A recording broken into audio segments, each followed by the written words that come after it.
Alerte révolution et bien-être.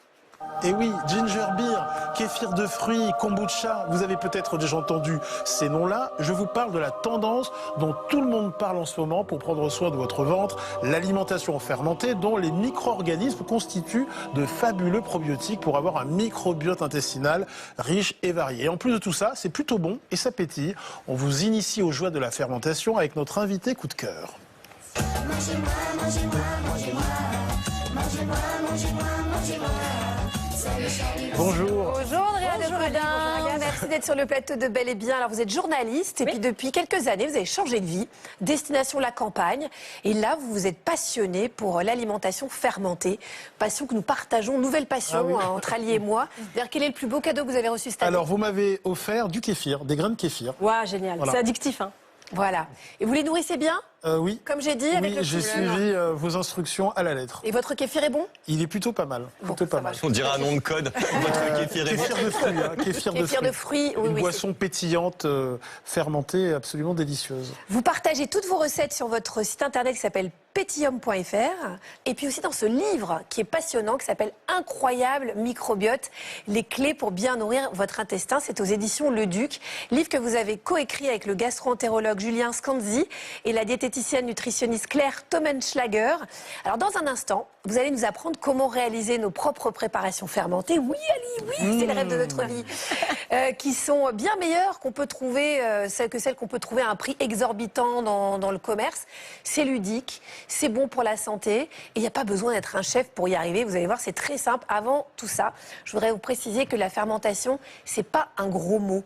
Un ferment, c'est un micro-organisme comme une bactérie, c'est une levure ou un champignon qui transforme un aliment en le faisant évoluer en fait. Il en modifie le goût, la texture, mais surtout, il en modifie les bienfaits pour la santé.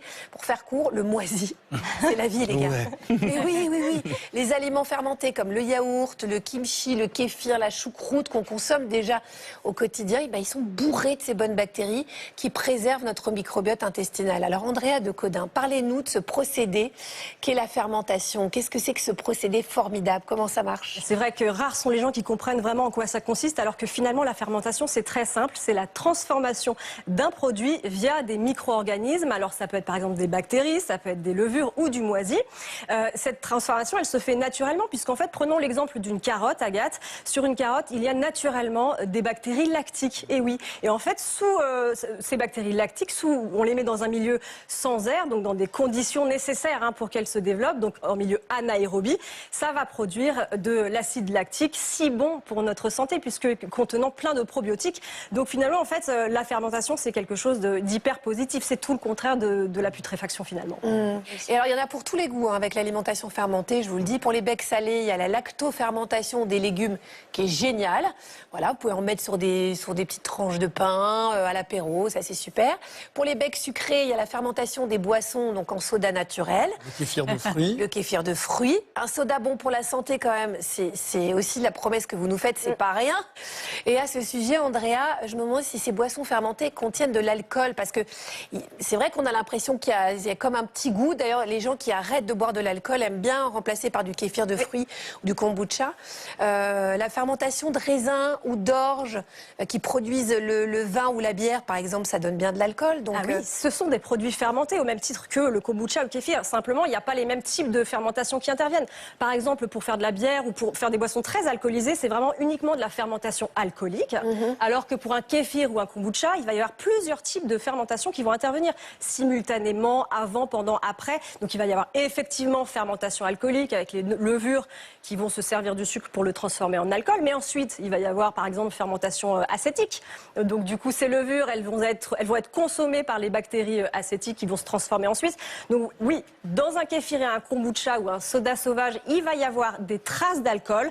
On dit que sur une boisson comme ça fermentée maison, on va être entre 0,5 et 2% d'alcool, ce qui n'est pas pas rien, mais c'est pas non Ça veut plus dire que c'est pas, il faut pas que les femmes enceintes en consomment alors. Je ne suis pas médecin, mais a priori, déjà, renseignez, si vraiment vous êtes enceinte, mais que vous voulez consommer ou vous êtes allaitante, etc., renseignez-vous auprès de votre médecin. Mais pour dédramatiser un peu, prenons une banane ou une mangue bien mûre, c'est 1 à 1,5% d'alcool.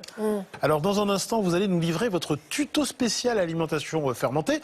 Bon, on aurait tort de s'en priver quand même, ça donne envie. Donc, parce que je sais que chez vous, vous êtes en train de vous dire, bah ok, mais comment on fait? Moi, j'aimerais bien faire ça. Bah, on va jouer au petit chimiste ensemble. Andrea Decodin, on va passer donc à la préparation de nos aliments fermentés. On va s'intéresser plus précisément aux boissons. Alors, pour créer des sodas fermentés comme le kéfir de fruits, la ginger beer ou la boisson donc kombucha qu'on a évoqué tout à l'heure, on a besoin de sucre non raffiné, d'eau non chlorée, c'est-à-dire pas l'eau du robinet. Et non, malheureusement. Voilà, ça c'est vraiment important.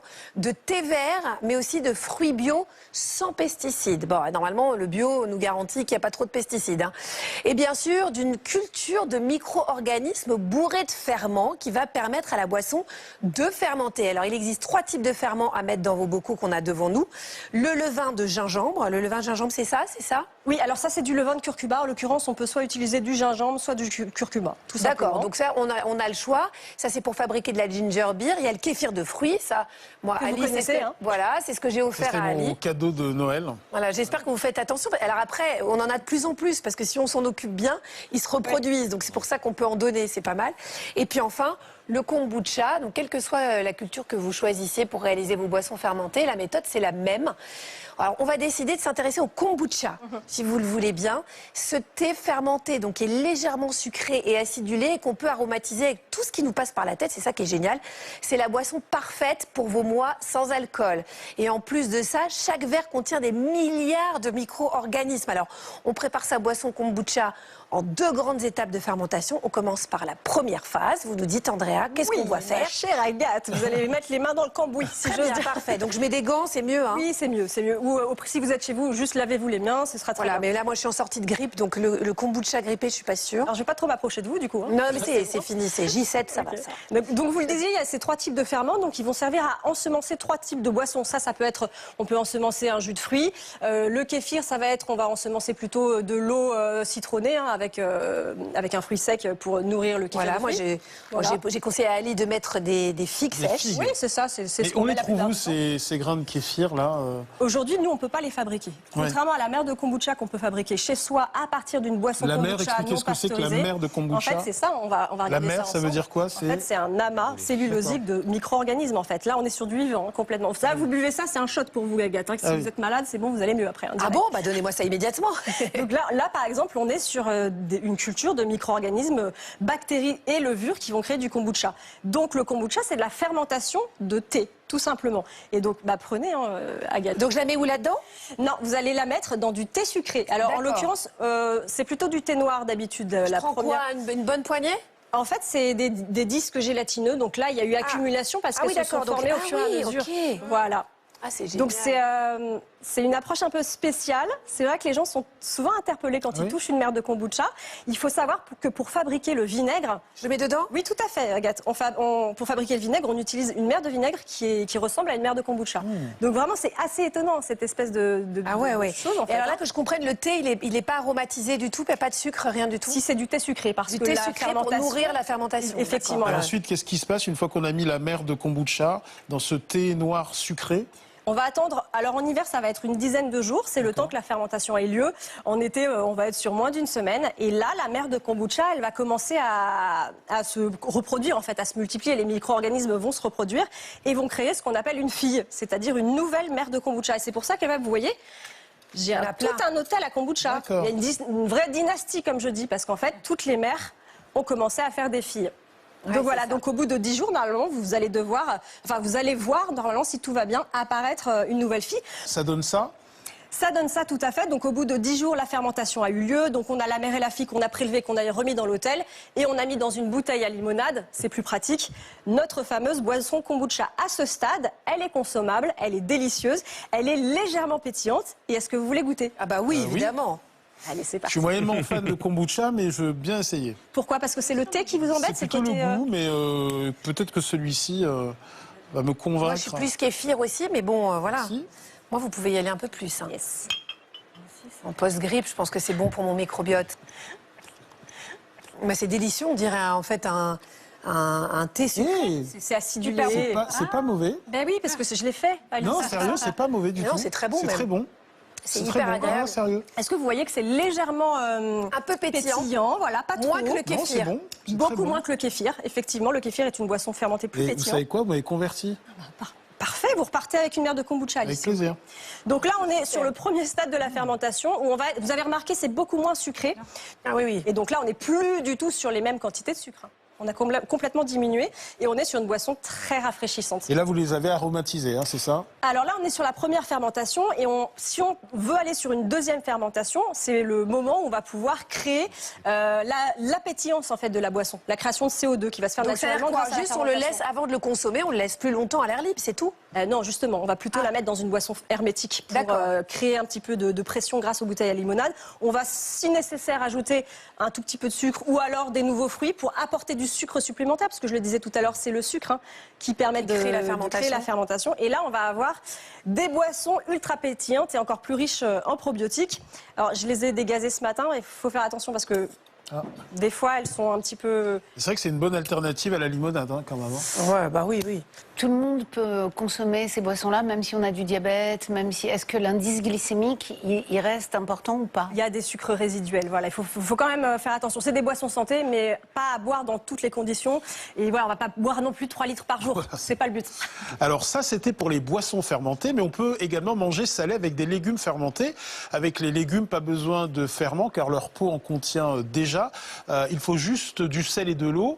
On les fait fermenter dans des bocaux, en saumure ou en salaison. Et on peut ainsi obtenir des bâtonnets de légumes fermentés à consommer en pickles ou à ajouter dans une salade. Et on peut également préparer tout ça sous forme de chutney ou de pesto à intégrer dans vos recettes, comme ici avec ce boursin vegan, c'est ça? Alors oui, j'ai préparé en amont, j'ai ramassé dans mon jardin des orties que j'ai ensuite lacto-fermentées. Donc vous voyez, j'ai mis des orties que j'ai mis dans ce bocal avec du sel. J'ai lacto-fermenté, donc j'ai attendu quelques temps. Celui-là, il date de mars 2024, donc il a 1 an, je l'ai ouvert récemment. Ensuite, je l'ai pris, je l'ai mélangé avec des noix de cajou, j'ai créé une nouvelle fermentation et ça a créé ce petit boursin végétal, enfin ce petit fromage frais végétal Oh là de là. toute beauté. Hein? Vous avez peur, Ali? Non, non, je vous laisse y aller.